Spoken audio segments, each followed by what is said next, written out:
You're now listening to Sound Talent Media. Check out more shows at soundtalentmedia.com. Hey, what's up, everyone? I'm Matt Migaki, the vocalist of Cryptopsy and the host of the Vox and Hops Metal Podcast, where I sit down with fellow metal musicians. We talk all about their lives and music while sharing killer craft beers. If you've ever wanted to sneak backstage and share a beer with one of your favorite musicians, well, Vox and Hops is the podcast for you. This week on the podcast, I dropped a killer episode with Kelly Schaefer of Atheist. There is this episode and over 440 other ones to help you enjoy life, metal, and craft beer. So what are you waiting for? It's time to become a Vox and Hops head. Cheers! Good morning, folks. Or whatever time of day you're listening to this. It's morning as I'm recording this intro. So good morning, good afternoon, and good night. Before we get started into this bonus episode, I want to give a little bit more context than what we gave in the actual conversation itself. So if you're not familiar, Devon Blue's been on the show multiple times. You can go back and listen to his first episode where he really explains himself and what he does. Then he came on again for more just a general conversation, which was really, really enjoyable. And now we are working together to try to push his musical ventures forward. The group is called Boy Indigo. I really, really like the music and the visuals that go along with it. If you're familiar with Devon's work, then you'll know it's legit. It's super legit. So anyway, that is the basis of this conversation, and we get into some of that, and we talk about some of the things kind of at a high level. We don't get into the nitty-gritty exactly of what we're going to try to do together. So yeah, that's that. And if you listen to the episode that dropped earlier this week, you may have heard in the intro that there is a text number set up where you can text me directly at 503-751-8577. That's 503-751-8577. And what that number is it's a place you can connect directly to me. Everything comes right to me, and everything that comes out of there will be directly from my thumbs. So what's going on over there is partially tied to this project, partially tied to documenting the things we are going to try to do to push the Boy Indigo project forward, and partially it's a place for random non-gear content. I get hit up all the time about things I say in passing on the show, talking about barbecue, talking about digital marketing, talking about business, talking about whatever, and I don't really have a great channel for putting that kind of content out there or sharing those tools and sharing those things. So you can kind of consider that just a direct line to me, and the things that will come out of there are sort of just random. You never know what it might be, but I'll always try to make it useful or at least entertaining and something I think that folks should check out. There's been a ton of people that signed up already. I'm really surprised, actually. I'm really surprised how many people texted into that number already. So yeah, we're going to be 100 strong over there here pretty soon. So 503-751-8577 again is the number. It'll be in the show notes, so you can check for that later. You don't have to crash your car trying to put that into your phone. Please don't. So yeah, without further ado, let's get into this show.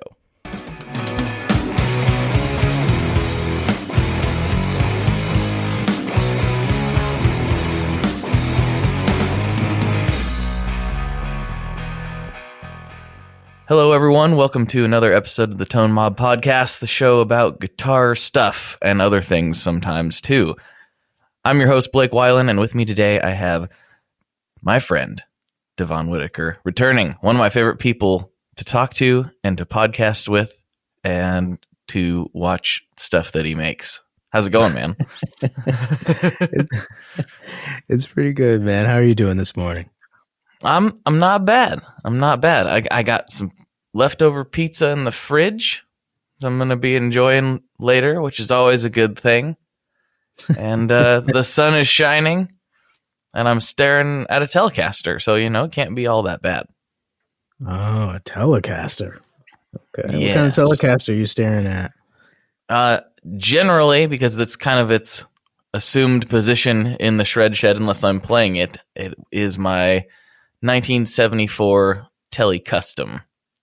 So it's the black on black. It's a black guitar, black pickguard. Yeah. The one that Instagram goes crazy for. I've only ever had one telly in my life, and it's this weird custom shop one, and I love it. My Strat needed to be intonated, and the neck needed to just be reworked, so I stopped using my Strat to do demos because I sent it off to have someone take care of it. And I started using the Telecaster, and it was just bright and chiming. And for guitar effects, it actually shined through in such a lovely way that I would say respectfully, like the last eight demos I've done have all kind of just been with that Telecaster. So it's I got it in a trade, and it looked cool. And now I have a greater appreciation for it. So yeah, I love that thing. Tellies are a lot of fun. I didn't understand as a younger guy, like, what's the big deal? Why does everybody love Telecaster so much? Then I played a couple, and I understood. I understood what Leo was going for. They're just a straight ahead tool, and they work fantastically. But yeah, what are you up to? What do you got cooking today? Well, I just finished a video for Premier Guitar. They've asked me to kind of do some of their first look videos, and I finished it last night and sent it off. We'll see if they like it. They have a pretty basic kind of format for the way that they like their videos to kind of be done, and it wasn't. It was a challenge for me to do anything like just simple, like camera in front of you and this and that. And it was the whole thing is really an interesting experience, because when they came to me to do this first look video for their gear, they weren't coming to me as Devon Blue, the guy who does demos with Blue Gloves. They were coming to me from like Devon Blue of like Boy Indigo, my band. They wanted something that actually showed me, the person playing gear, which was a little unnerving and unsettling for myself. It's a weird thing, seeing yourself on camera, especially since for the past 2 years, year and a half, something like that, of doing demos, I haven't been on the camera, like just my hands ending gloves. So this is probably the third time I've shot myself on camera, and it's extremely weird. So yeah, and so hopefully they like it, and hopefully they kind of like my format of it and the way I do things. Ultimately, it is for a completely different market and demographic, so it's a little bit it's not something that I'm altogether used to doing, but it's those moments of uncomfortability that kind of like, and vulnerability ultimately, that kind of push us to being better artists and better musicians, so I think that the universe is constantly trying to groom us for those things that we want, and I saw this as a opportunity, put myself out there in a way, and ultimately that's kind of the thing that you and I are kind of working on now too. So it's interesting how all of these things kind of start falling in line. Yeah, it's an interesting segue, because I was going to say this is a big way, honestly, to put yourself out there in a departure from what you're used to. So for me, it took me, I'm still not 100% like super cozy on camera. I feel a little bit weird, like staring into the black eye of death. It feels like sometimes when you're looking at the It's lens. so weird. It's so weird. It's so weird. I have a little bit of like mini imposter syndrome every time I do it. I'm like, why would anybody want me to do this?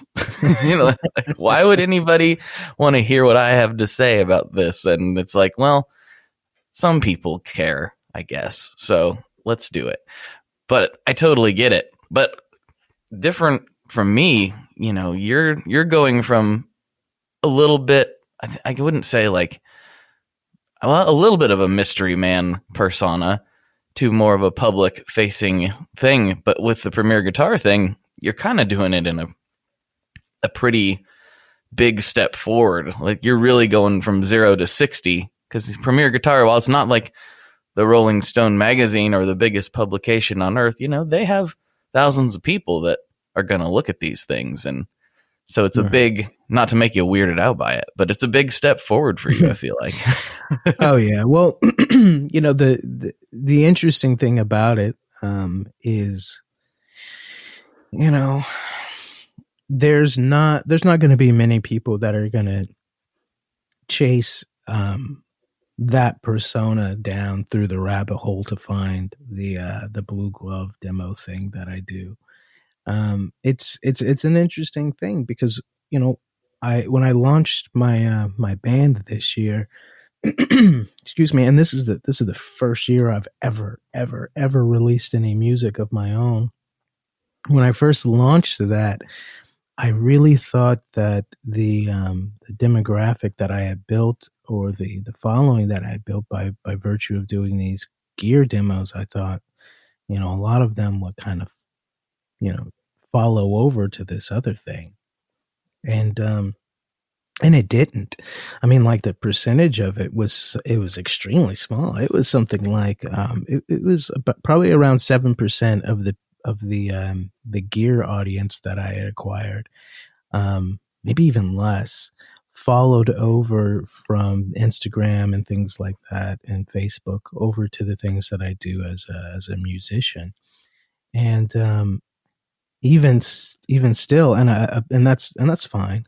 A lot of people just love the mystery, and they love what I do over there, and that alone, it satiates them, so they don't need to hunt anymore. It's like if I really wanted to look more into who Knobs was and all of the projects Knobs was in, it would be relatively easy to do so, but I don't. Right. So yeah. So while in a lot of ways it's a big departure from what I've been doing, the 0 to 60 thing, I don't necessarily see there being a lot of crossover. It's not going to be something I'm going to be advertising much on my own Instagram. If anything, I'll put it on my my band's Instagram, kind of linking that. But I'm going to be kind of specific about it and letting them know that, like, hey, whatever you link, if you want to link to my socials, just link it to my band and not this other thing.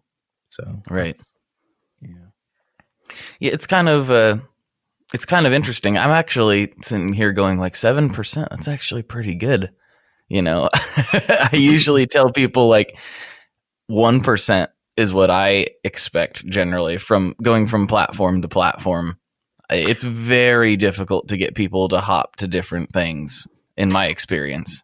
Oh, yeah. No. And that's still true. Those numbers are actually accurate, but I'm measuring them from, I started a new Instagram account.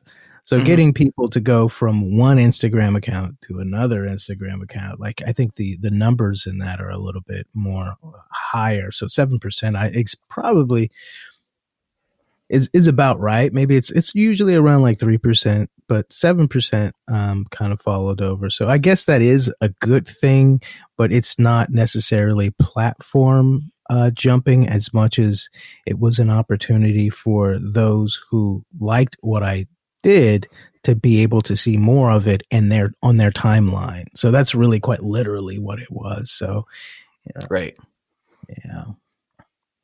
Yeah. I mean, it's an interesting world trying to navigate these online spaces. I think people get like a false assumption that people will see, if they're following your account, it's like, oh, this person has this many thousand followers. And as soon as they post something, that many thousand people are going to see the new thing and run right over there.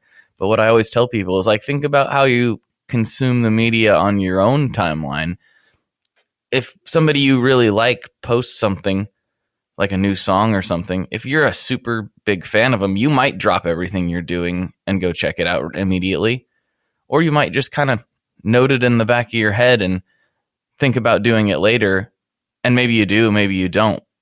But you most likely just keep scrolling on by.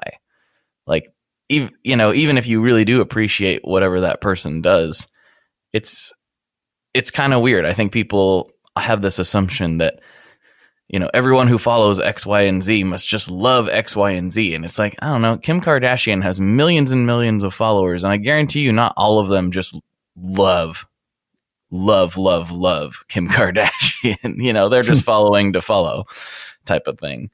Some of them do, don't get me wrong, but it's a smaller percentage than what I think people think. But right. Anyway, and the problem with it though too for artists right now, and it's a problem that I'm struggling with as well. As an artist, is like right now we're relegated exclusively to these platforms, in order to thrive as an artist, because of COVID being what COVID is. It's like, how do you become an artist in this state of COVID, and how do you thrive? And these platforms are not necessarily institutions that are really made for smaller independent artists, like to thrive in a meaningful way. Likewise, say you've got 1,000 followers on your Instagram, or Facebook or wherever. You make a post and that doesn't go out and it's not seen by everybody. It's not a shared experience. Only the people who have probably you've kept some measure of correspondence with, maybe they'll see it first, and then others might see it a few days later, if at all. So it's an interesting thing, because you do the work and, acquiring followers and things like that on these platforms, only to, never really have the full weight of that benefit. You never really get to kind of experience that. So it's like the question now is as an artist, as a musician in these times, like, how do you make it? And I think that's the question that you and I are asking. And I mean, we're looking for the answers for that. And I think that there is a process in which we can leverage as artists to still make a living, by way of the internet. It's going to take a lot of work, and it's going to take a lot. It's going to take a lot of work. It is. And that's a good point to kind of get to what we have been talking about. So we've been talking on the phone, well, off and on for the whole year, but specifically in the last few weeks about this very thing. Like, you expressed to me, like, I like doing demos. That's fun. It helps pay the bills. And you like doing some of the commercial stuff that you've done, helps pay the bills. And then, working on other people's stuff, all the things that you've talked about in your previous episodes on the podcast. I probably should have plugged that right up top. Like, if you don't know who he is, go back and listen to his first 2 episodes, or the first 1 episode specifically will give you a good overview. But anyway, yeah, we kind of just jumped into things and didn't explain all that. But that's what intros are for. I'll do an intro on it. But, I very much have held the belief for a long time that there are some parallels to gaining traction, whether it's with a song or whether it's with a podcast or any other kind of media that people are creating.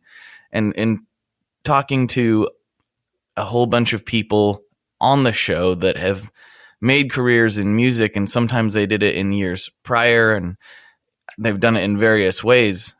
I ask everybody, do you think you need the backing of a big label or the support of a big label and the baggage that comes with these days? And literally, I can't think of a single person that I've talked to that says yes, regardless of how successful they've been with their musical career. They're all like, no, not anymore. And it's Right. kind of funny to hear these people who are signed to big labels in some cases be like, you don't really need it. And so I've long thought, I was like, well, this podcast, while it's not the most downloaded podcast on the internet, there's a lot of people that do listen to it. And, how did I drive that? How did I push that boulder up the hill? And I just got to thinking about all those parallels, and I'm like, well, there's no reason that a musical artist couldn't do a lot of the same stuff. It's all content driven, and there's different tactics and strategies to explore and test and see what people resonate with and what they don't. And you and I started talking, you were like, man, what I really want to do though is just make music. I just want to make my own music and make my own videos and do that. And I was like, well, you've got all the secret sauce. You're really good at visual art. You're really good with words and poetry and all that stuff. And you're a great musician. Maybe we can work on this together. That was the thought process that I had. Right. Meanwhile, as some people have figured out, and this is a part of what we're going to talk about here, I found a way to get a number that people can text, and it goes right to me, and I can reply back and forth to people, and we can send pictures and links back and forth, just like you were texting with one-on-one with your friend.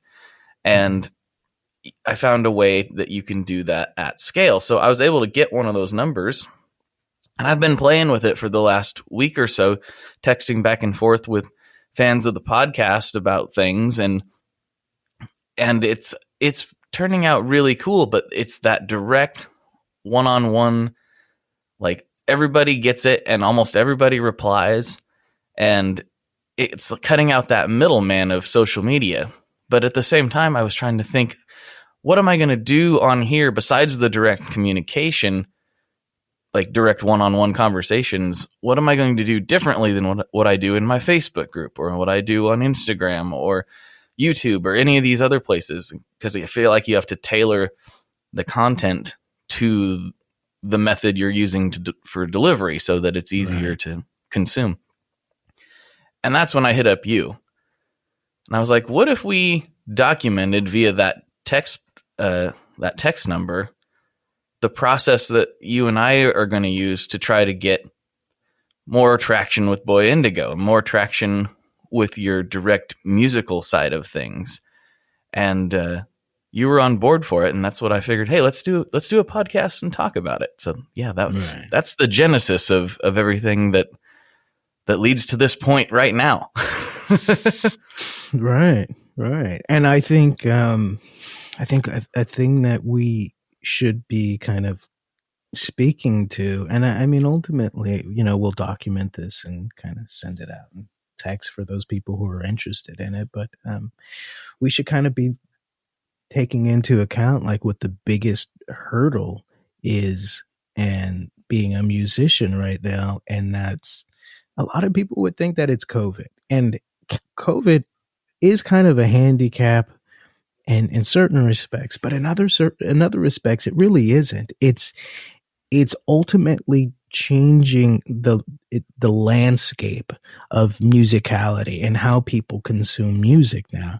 Like, I mean, right now, more and more people are at home consuming content, and that's an opportunity for a lot of us creators, especially like musicians who have the capacity to write and record their own music and put their own music out there.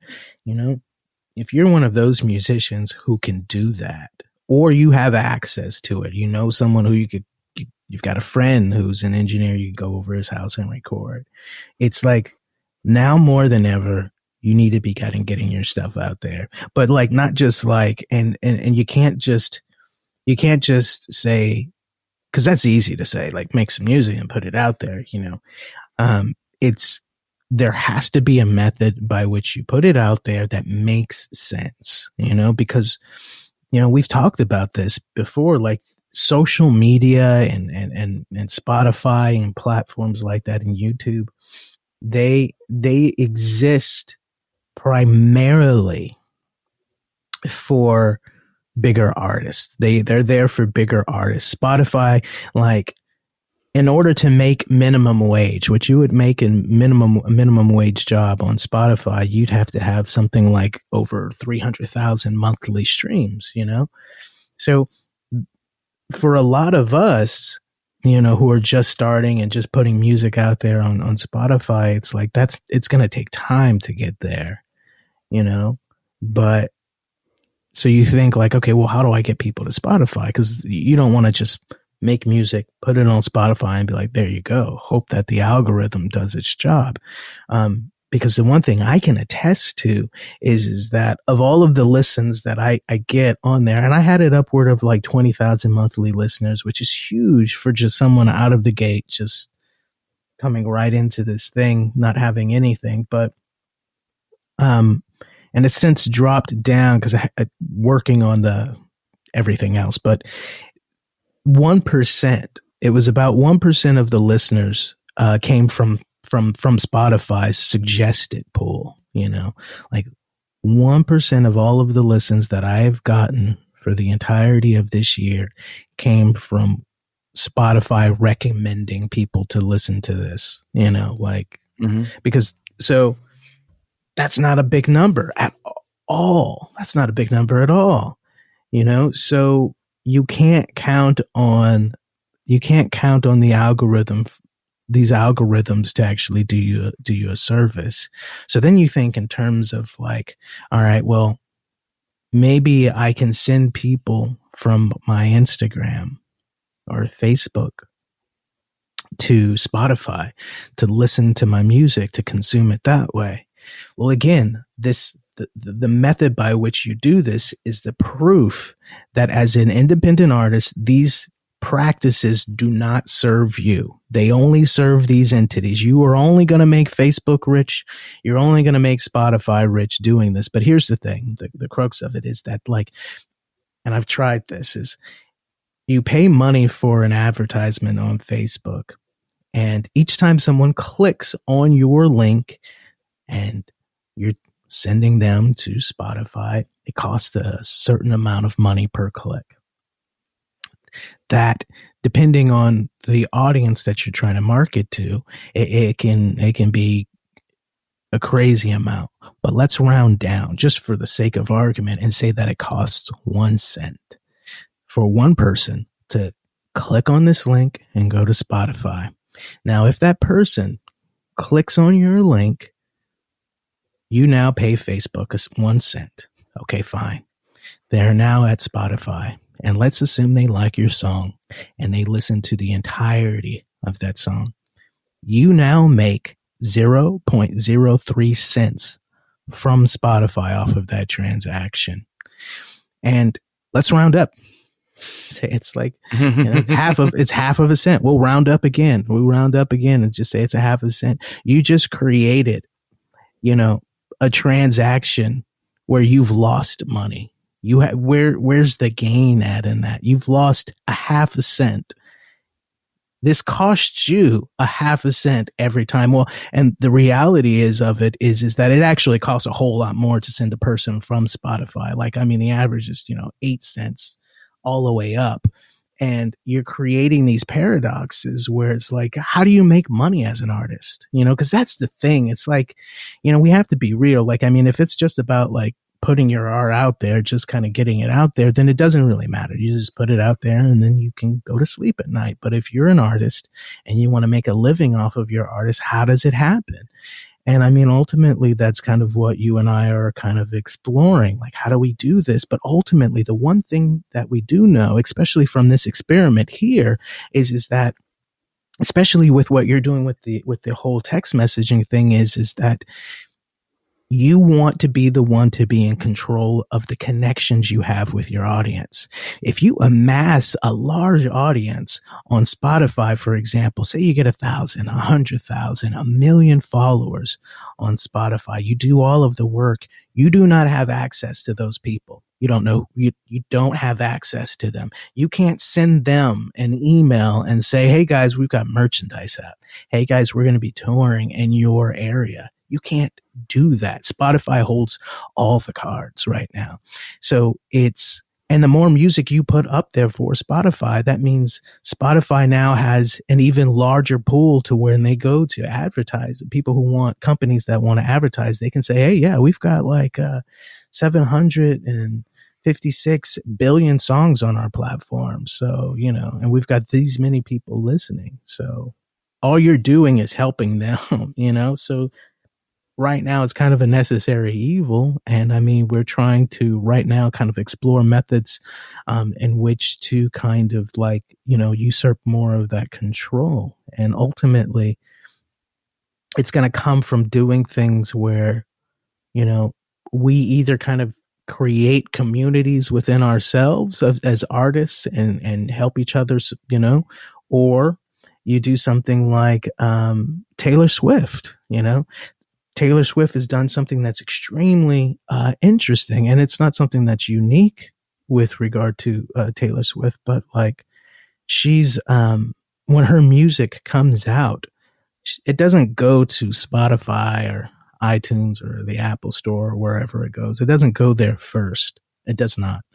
It goes to her website, to her followers, and it is there for a while, and then it'll filter through to these other places.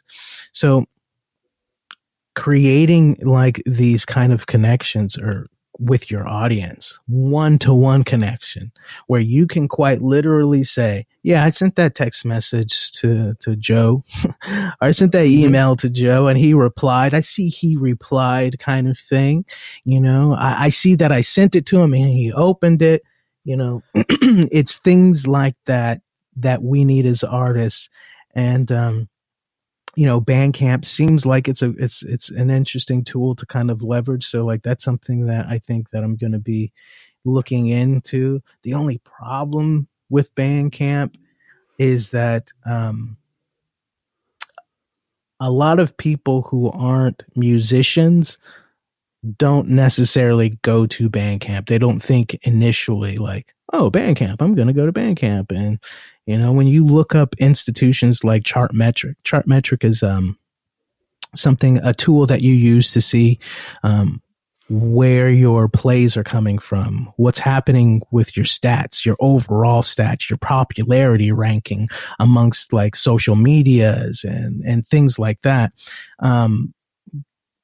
It doesn't even show up on there. And the industry at large uses tools like Chartmetric to kind of see where you're at, to see if like they're interested in making any investment into you, or if they want you to be on a tour with their big artists. Chartmetric.com. And I think you can create a free account to kind of look into that. So that's something too for people. But yeah, like Bandcamp isn't really even a blip on there. So I don't know. Yeah, it's a tiny, tiny platform. It's a great platform, and if you read up on it, it's a really interesting company. And they're growing. They're growing a lot, but they're not a big venture-backed thing, Or I mean, they might have had some investment up front. I don't remember the whole story, but it's not anything like Spotify or Amazon Music or any of these other places. Which is really I know, but it's encouraging to see its growth, but I think it's largely always going to be a smaller piece of the pie. What is great about it is a place for people who understand the dynamics of the music industry, like the really hardcore music fans and you've experienced this, I'm sure too. People ask you, is your music on Bandcamp? Not because it's like the smoothest platform to use, or like, some of it's a little bit clunky even. I'm sure it'll get better over time, but it's not as like smooth. The UI isn't really nice like Spotify's is, it's not It's not the most user-friendly platform on the planet, but they ask you that because they know that when they stream or they buy anything over there, a much larger percentage of it would go to you. And those are the type of fans you want, the ones that are going to go out of their way to make it better for you, you know? Because it's for them, the stream is a stream is a stream. It doesn't matter where it comes from, largely. And if you can do it through there, then great. I mean, it's part of the reason, and I know it's a tiny fraction of a difference, but when I never did pay for Spotify, when Apple Music came out, I still didn't really understand the whole streaming thing when I first signed up for it, but I stuck with Apple Music because it's basically the same for me, and I knew that it paid a tiny fraction of a cent better than Spotify did. So I was like, well, it's kind of the same, so that's what I'm going to use, you know. And I know Tidal's even a little bit better. But Bandcamp's the best. Bandcamp's the best by far, as far as streaming services go. Oh yeah, I mean the only thing though with the Bandcamp, I mean it would be nice if there was a way for people who purchased music there on Bandcamp for it to instantly go into like their iTunes, you know, their iTunes, like their music there, or wherever, however they listen to music on their phones. There's, you know, if there was a way for it to just instantly be routed there and do that very specific thing, that would actually kind of cut down on it. You know, you would see far more people like, oh, I want to find more indie artists and go on there, and that would be that. But so far, you know, that's the case. I was working with somebody who was helping me with marketing, and I was like, yeah, maybe I should just start sending people to Bandcamp. And he was like, can, but Bandcamp's not really like, Bandcamp is great for musicians who want to support other musicians, you know? And he's like, but the average consumer, they don't even know what that is. And that can change, you know, that definitely can change. Especially if all musicians kind of band together and they say, hey, yeah, I'm not going to put my music on Spotify, or I'm not going to put my music on iTunes. My music is only going to be here. You know, if we all did something along those lines, then, you know, hey, fantastic. But, yeah, I don't necessarily see that happening anytime soon, just to be real, you know. No, I don't. I think a better method is to just be everywhere, you know, including YouTube, you know. Yeah. I think that's actually the real move, is just to diversify, because the fact of the matter is there's people, and I know this from the podcast, like there are people that only listen to specific things in specific places. And what's been so interesting in doing sort of off social media communication experiments, like with this text messaging service, and I've always had the newsletter, you know, when we did these giveaways recently for the fires and whatnot, as it got closer, I realized, I was like, oh, I haven't sent a newsletter out on this yet, so I better do that. And so many people replied to that, like, oh, thank you, I've ditched social media this year, so I didn't see any of this stuff. Like, not a small number of people, maybe like 25 or 30 people replied to it with that response. Like, oh, I ditched Facebook and Instagram this year. It was just too much for me. So it's nice. But I listen to the podcast, you know, every week, for instance. So they listen to the podcast, but they don't follow me anywhere else.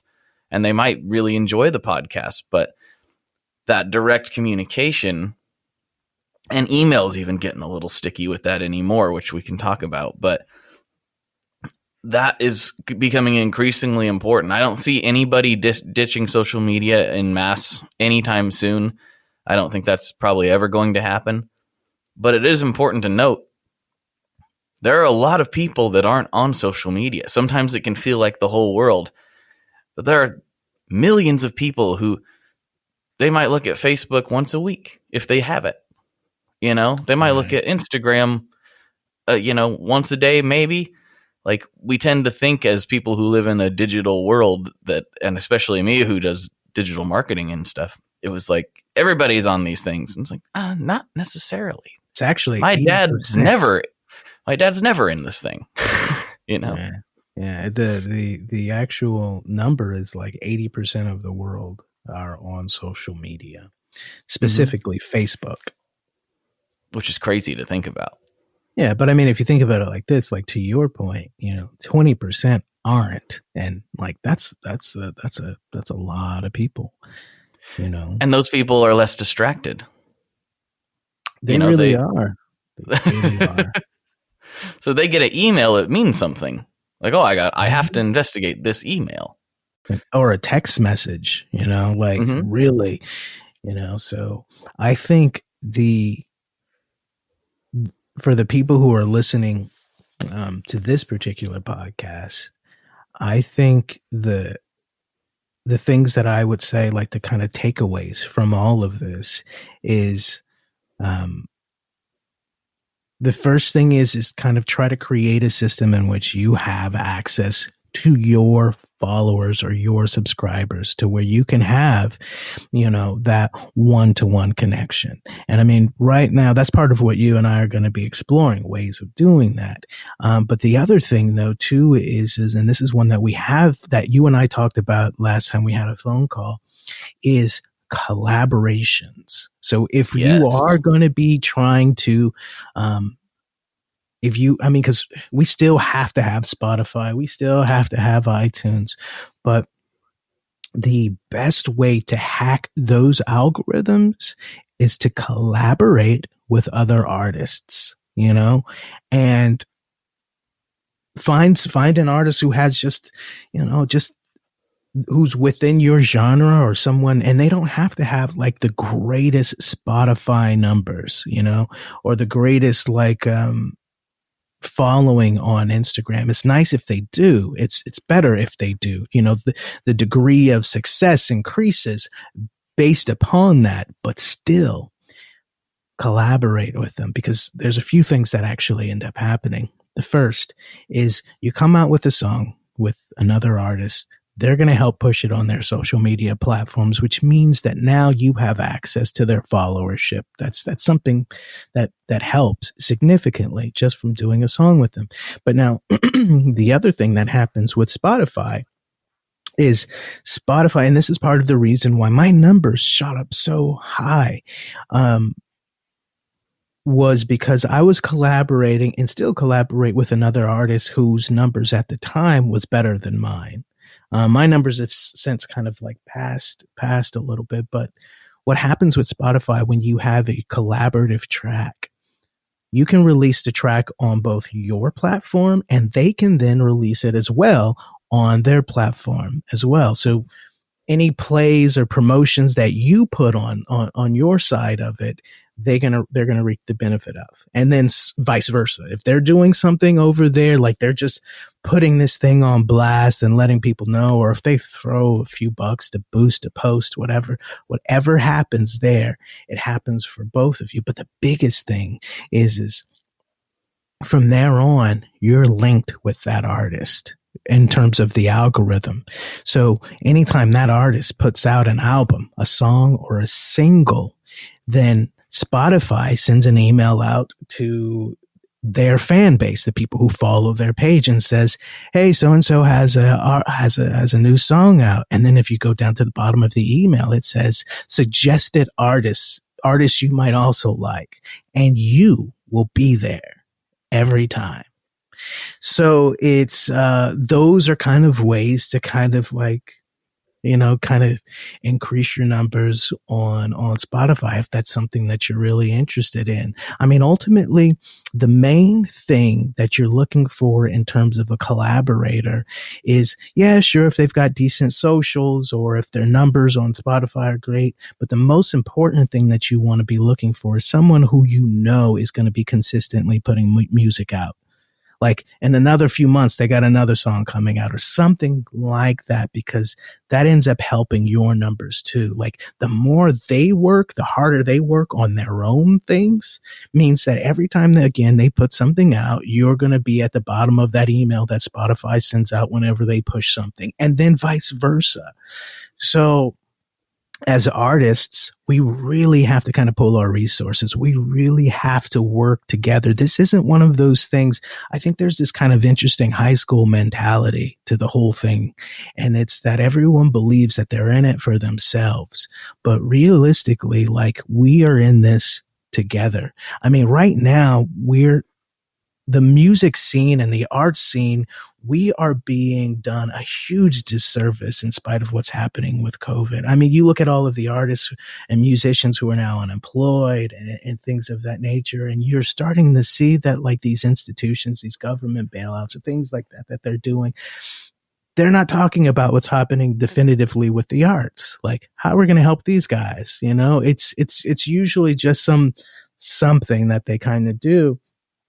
And while bigger artists, huge artists, aren't necessarily feeling, the harshness of this environment to the degree that we are, like, I mean, it's just, I don't know. Therein lies the proof. Like, the fact that collaborating with another artist is a thing that can kind of help you out. So that's the takeaway number 2. And then the third takeaway that I would say that people should implore, or a tactic that they should put into what they're doing for the artists who want to succeed at this: consistency. You have to kind of be able to say that, like, especially in the year 2021, you have to be able to say, like, at the very least, very bare minimum, you have to be able to say, I'm going to release a song a month. Every month, I'm going to release a song. And you have to make sure that, like you said, Blake, it's like, got to get it everywhere.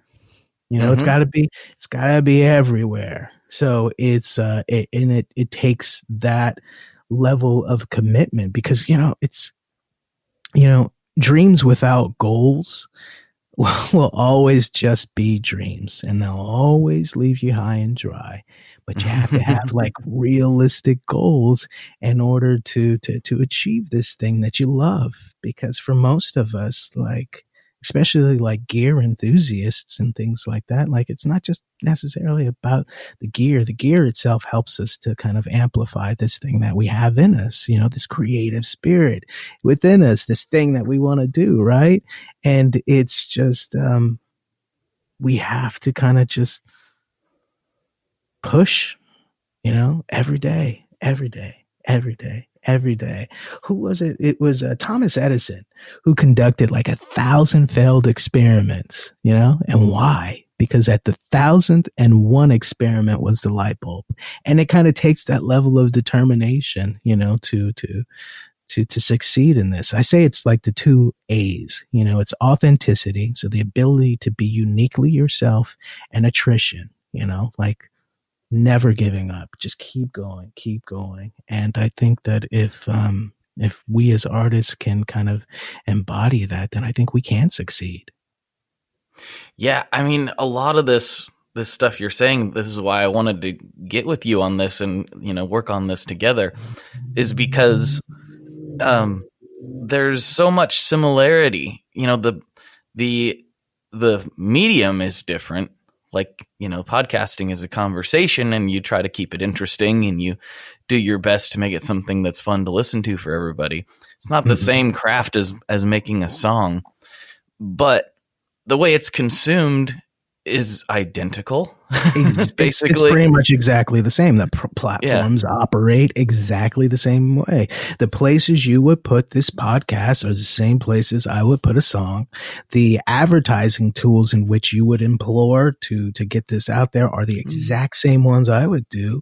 And, like, you've been successful in doing the Tone Mob thing. Like, I mean, you've embedded yourself as, like, you're an institution, so, and it's like, how did you do that? And can you do that with music as well? And you're saying, I think I can. Yeah, I think so. I do. I've wanted to do this for a while, and there's gonna be things that don't work and things that kind of worked, and maybe occasionally a home run. But one thing that I've learned time and time again, and another thing that there's another parallel too, is I've I've helped, excuse me, brands do this. That's another thing, like equipment brands. And I'm looking at it and I'm like, well, the end goal is a little different there. The end goal is actually a bigger ask. The end goal is you want somebody to purchase your item, that's harder in a lot of ways than getting, and easier in some regards, but that's getting into the weeds a little bit. But then getting somebody to, enjoy a piece of art or enjoy a piece of media. So I was just like, okay, I've been able to help people do this in multiple different formats, but never a musical artist. And I feel like this is our opportunity to give it a try.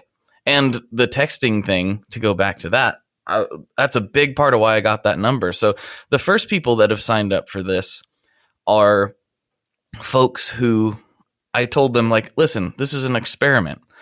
I don't really know what kind of content I'm going to put on here specifically. In the back of my mind, I knew we were going to be documenting this process, and I told a few of those people that. That's kind of part of what this podcast is announcing that we're kind of working together, and this is a place you can go follow this project, for lack of a better term. But I told them, I'm like, this is going to be an experimental platform. Like, I might send you pictures of sandwiches. I might send you a comic book that I'm working on. Like, it's the place for, like, I know it sounds crazy, but like, I've just gotten so many requests over the years via email and direct message, and I'm on all the platforms. So wherever they message me at, and it's people like, hey, I would like to know more. You on the podcast, you mentioned you were really into comic books, or you're really into aliens, or you're really into, business stuff, or you're really into marketing stuff. I'd like to know more about that. I'd like to, get some more of that content. And the audiences that I've built, it's not really for anything but guitar stuff or music stuff. If we're branching out a little bit, I mean, the pizza thing's gotten thrown in there as well. And that everybody loves pizza. That's kind of cheating. But like, if I'm, I've talked about cooking and barbecue and all this other stuff, just kind of in passing. And so many people are like, wait, I want to know more about that. What are you talking about when you're saying you let, the pork roast go for X amount of time? And I'm like, oh, I don't think that most people who listen to the show want to hear about that all the time. Right. So the text platform, I was like, let's use this as the random platform. Let's use this as the place where I can show a little more personal stuff and, share some businessy stuff. And then that's when I thought of you, and it was like, and maybe that can be the place where we document the processes that we are going to attempt. So some of the things you and I have talked about doing is doing an occasional podcast over there that just goes out to those people. And Right. You have to be, you get the link to the MP3 and you go check it out when you have time, and we'll be discussing the things that we're trying, or the things that we've seen this week, or trends that are going on. We're going to try a lot of different weird stuff, and we're going to try things that I don't think anybody else, honestly, like, I don't think anybody else has tried some of the stuff that we're thinking of trying, and it'll be a worthwhile experiment, even if maybe they listen to your music and they're like, oh, I'm more of a metal guy. It might still be worth it to follow along and see what we're up to, Right. I really like your music. We've talked about metrics and tactics and, consistency and all this stuff. That's all very, very important. But we've discussed all that, assuming that the listener understands that the music and the stuff that you're producing has to be good. Like, none of this will matter if you just shotgun something out there that's phoned in. You do have to do your best to create the best thing that you possibly can. We're just assuming you've already done that. Right. But then also, the listener, too, it's, to be fair, like, what is good is subjective, like, It's true. if you're happy with it, I believe wholeheartedly that there is an audience out there for you, and I think the problem that we get as artists is we're constantly comparing ourselves to the artists that we revere, that we love, and we see their success story and we believe that like ours should mirror that. And when it doesn't, and we don't reach the same level of acclaim or acceptance that these other artists do, like, I mean, it's enough to kind of make us kind of give up on this, you know? I mean, artists by and large are pretty sensitive people. And I mean, you kind of have to be, when we think about it, is like, you know, you create something from nothing. You know, like that doesn't, you have to have a level of sensitivity in order to be able to acquiesce to that, you know? So it hurts when you put things out there and no one recognizes it. It hurts when you've labored months and months and agonized over the exact tone that you want for this. And then you write this song and you put it out and like it gets like 14 listens, you know, like these things hurt. So, but we have to realize that like our measure of success isn't going to be the same as like the guys who have huge followings, you know? And, yeah, you only got 14 people to listen to that, but that's 14 people. And it's like, you have to be able to, we want to create a system where you be able to follow up with those 14 people and be like, hey man, did you like this? Did you love this? What was cool? All right. Well, I've got something else for you. And that's the other thing. Like, I mean, that's the other takeaway is that like, you want to be able to, you know, treat your fan base like you would treat your friends, like your family, because these are people who are going to support your artistic endeavors. And if right out of the gates, it's only 14 people, I mean, you come out with an album, $10, like, I mean, like, you know, you just made $140. So it takes knowing things, like that. So, you know, just got to keep on with it. It's also it's easy to get hung up on these numbers without actually really thinking about what it means. And I've thought about this quite a bit in regards to like the podcast downloads and whatnot, where it's like, you know, you look at certain pieces of content. I mean, just the other day I was talking about this with a friend where, you know, as much as social media is challenging to navigate, the fact that I found myself complaining, and I realized how ridiculous it was after I said it.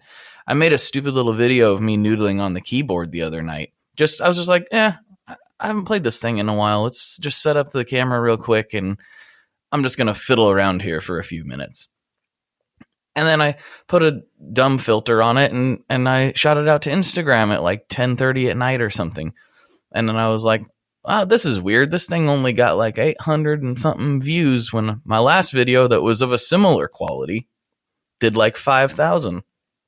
And I was like, you complaining because 800 and whatever people saw this clip that you didn't really put that much effort into. You just kind of put it out on a whim because you were feeling bored. 800 and whatever people. I think it's 838 last time I looked. That's a lot of...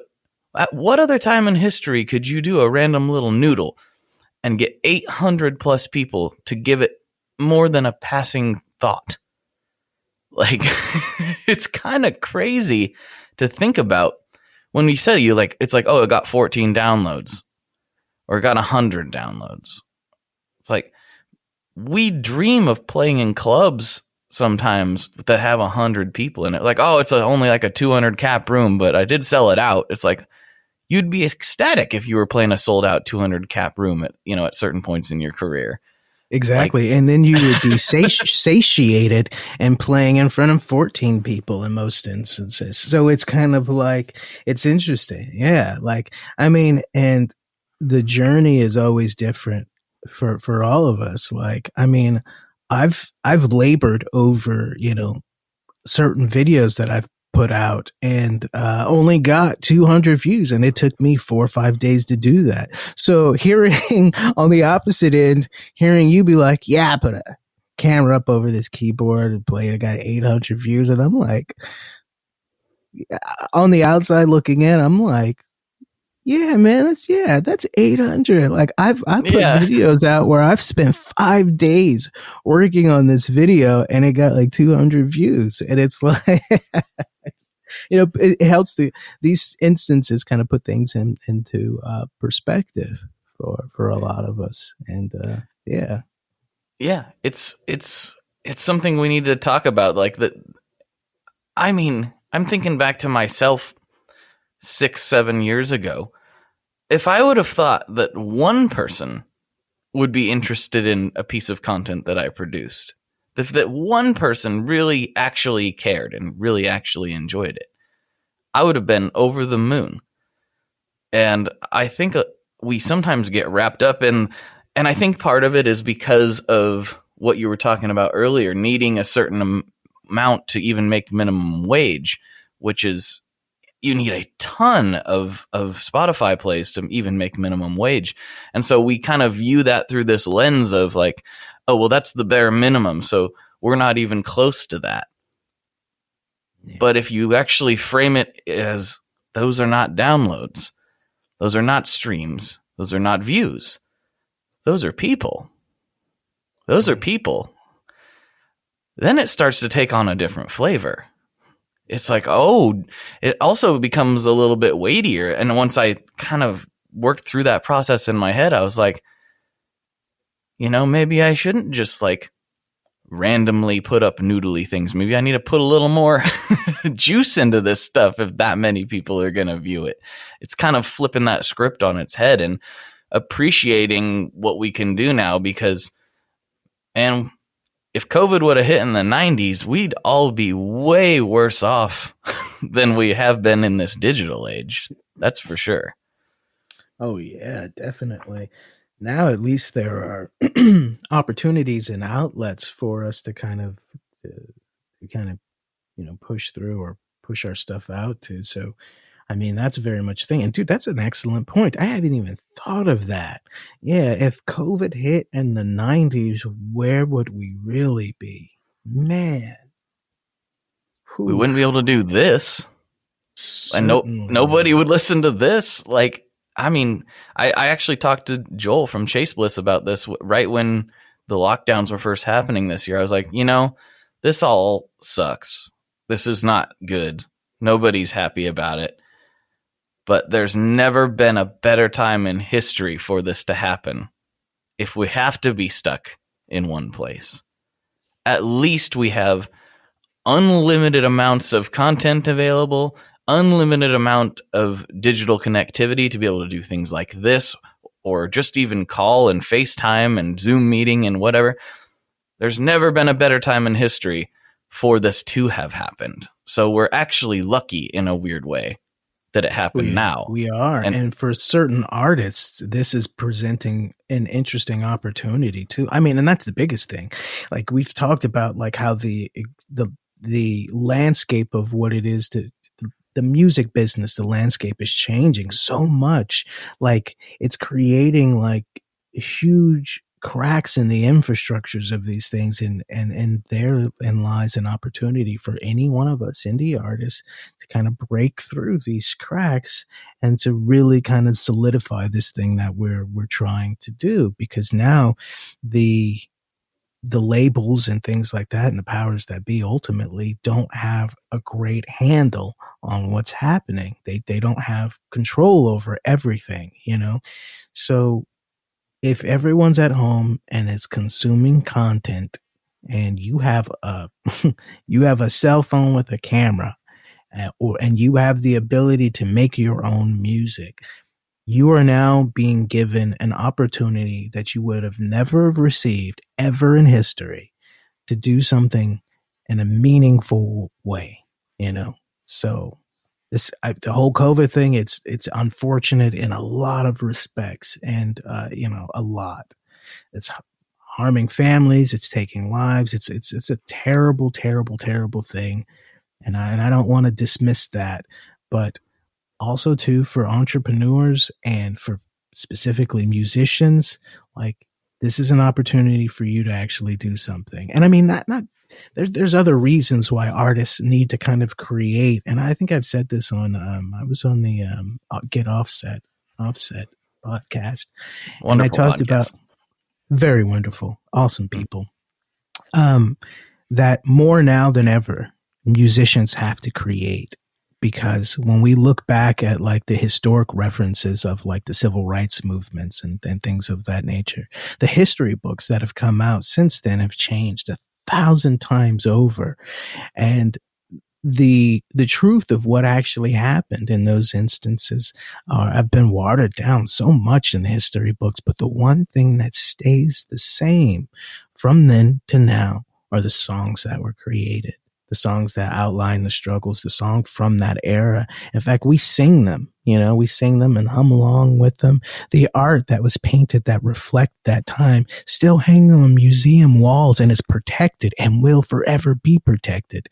So there's a greater responsibility now more than ever to be an artist, because who knows what the history books will kind of like tell, what version of this story they will spin in the years to come. But I promise you, the one thing that will stand the test of time is your art. And that's I mean, yeah, we can talk about the business aspect of like, doing this and being an entrepreneur and getting your music out there. But then also too, there's the other factor, and there's the responsibility of being an artist, because not everyone can be an artist. We're in this whole fraternity of musicians, and it's so commonplace for us, oh yeah, that guy plays guitar, that guy plays bass, he sings, whatever. Yeah. But like to the rest of the world, like by and large, we are a minority amongst them. And we have the responsibility of creating and just letting people know that, like, it's that saying, like when you go into certain places and it says, Jim was here, and it's like written on a wall somewhere, or it's been like, etched into a tree. Like, that's what you were doing. You create a ripple in time, that will reverberate far beyond like your lineage. And in that, you're creating immortality. So it's super important. And those things that you create, they impact how others feel and think about them. Like, even if it's only 14 people. If it's 14 people, if it's one. You know what I mean? It means something. And so don't give up. That's that consistency part. We're going to talk a lot about the business stuff in later podcasts that come out for those that text the number, which I guess I should give them since we keep talking about it and we haven't done it. Give them the number yet. Let's give them the number real quick right here on the podcast. And I'm going to do it on the intro and outro too. So don't throw your car off the road to try to write this down. It'll be out there. It'll be in the show notes too. So 503-751-8577. That's 503-751-8577. And if you're listening to this outside of the US, the country code is 1. So yeah, that's the number. And you text that, and that literally comes directly to my phone. Some people have expressed concern in the text app that I was giving out my personal cell phone number, and I am not giving out my personal cell phone number. That is a different phone number, but this does effectively come right to my phone. So you can't call me. You'll get a voicemail instructing you to text me if you call that number, but you can text they me. Order pizza though, or they might be able to, depending on how close they live to me. I would not be against delivering a listener a pizza. I've bought listeners a pizza across the country before, which was actually a lot of fun. I'm going to have to do that again sometime. But yeah, it's that's the phone number. If you text that, it'll come right to me. If you text the keyword indigo, all caps, indigo, you're going to get specifically things only related to what we're doing with the Boy Indigo project. If you just text that number in general, you're going to get all the random stuff, which is not that much. It's not like I'm going to be blowing you up every single day with text messages, unless you want me to. So if you want me to, all you got to do is text that number a bunch of times and I'll be like, yeah, what's up? I will reply. At this point in this experiment's life cycle, there's a lot of people already signed up, but it's not so many that I can't reply to every message. So as of right now, I'm replying to every single thing, and I will as long as that's physically possible. Can we ask, and I know that you're the one governing this, and I don't want to like put any more undue work on you, but can we ask the people the listeners who will kind of be following along with this, like if you're out there and you've got some practices or tricks and tips that you've actually employed that's helped you out in this whole music journey, respond with those as well, those stories and those instances, because the reason why we're doing this and the reason why we're making this available for people is that we want you to succeed in your music. And the only way it's going to happen is if we kind of stand together as kind of a community and help each other out. I don't get anything for doing this. It's not, but I think that we can succeed if we come together and help each other. This is not a race. This is not a competition. I promise you that these practices just helps you to find your audience and your audience alone. And then that's what we're after. Find your tribe, and how to keep them. Yep. Find your people and treat them good, and they'll treat you good. That's really what it comes down to.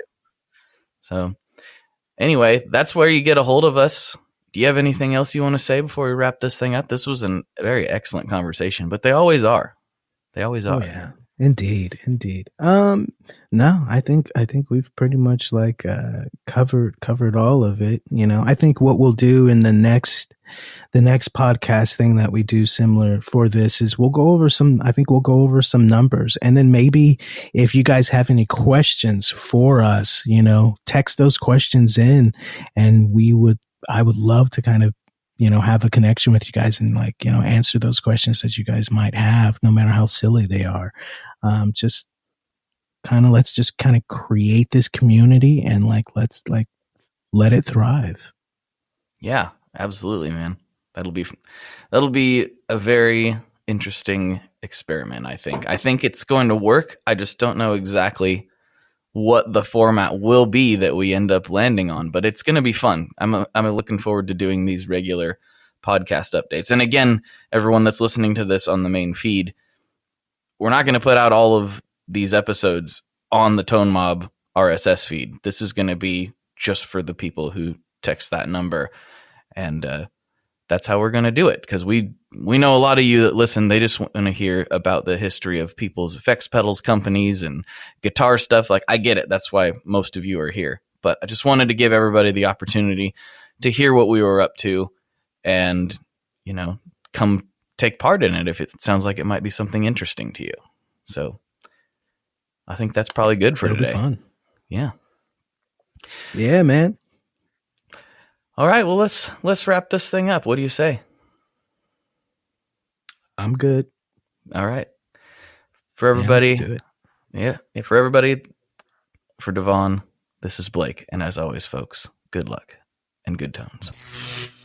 All right, folks, I hope you enjoyed that episode as much as I did. If you want to follow along closely with this project and get all kinds of random stuff, you can text me at 503-751-8577.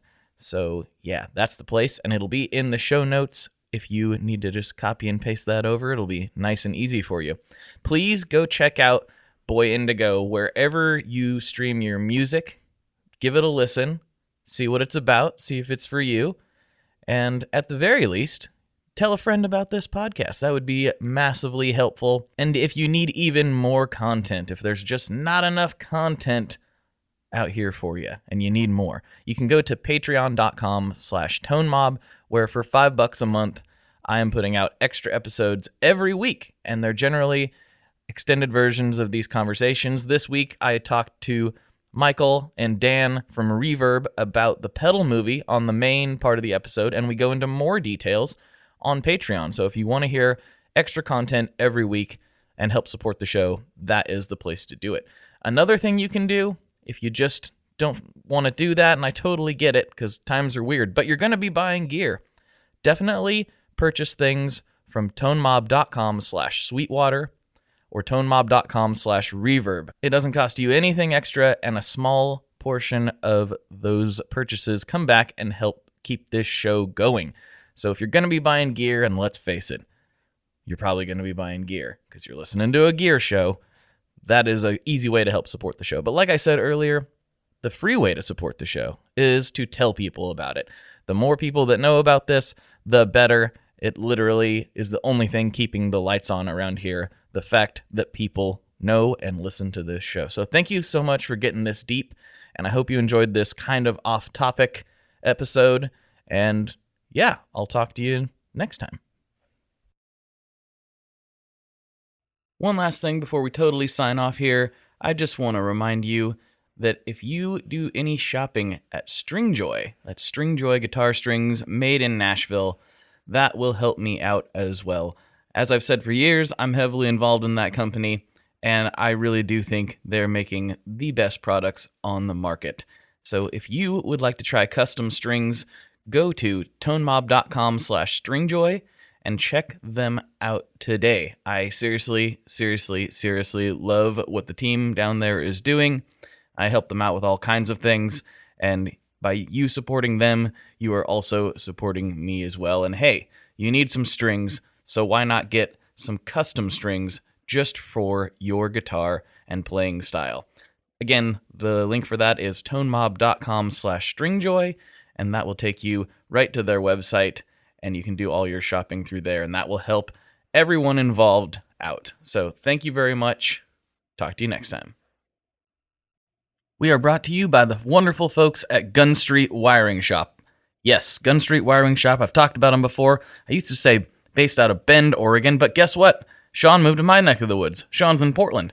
Sean is awesome and has helped me with a bunch of stuff lately. And if you have wiring needs for your guitar, he can help you too. If you want to get weird with it, he can get weird. If you just need to spruce things up a little bit, there's your guy. He takes all the guesswork out of doing your guitar wiring, and he makes it simple, and his customer service is top-notch, and I can't say enough good things about Gun Street as a company. I really respect Sean and what he's all about, and the product is top-notch. I've got 3 different guitars that now have Gun Street harnesses in them, and I could not be happier.